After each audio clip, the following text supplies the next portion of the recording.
कोकणात शिमग्यापूर्वीच राजकीय शिमग्याला सुरुवात झाली आहे। राणे आणि ठाकरे गटातील राड्यावर आता कोकण प्रादेशिक पक्षानं हल्लाबोल केलेला आहे। दोनही पक्षांच्या अशा उमेदवारांना निवडूनच का देता हा सवाल त्या ठिकाणी उपस्थित करण्यात येतोय।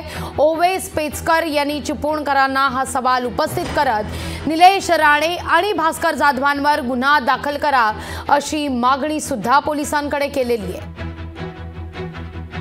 यांच्या गलिच्छ राजकारण ते चिपळूणचे लोक एक चिपळूणकर म्हणून आम्ही अजिबात सहन करणार नाही।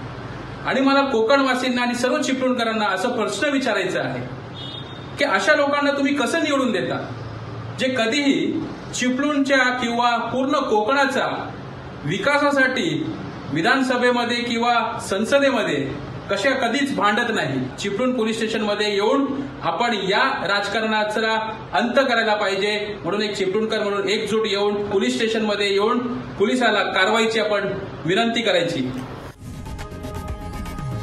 लोकशाही मराठी ऐका, पहा, जागरूक रहा।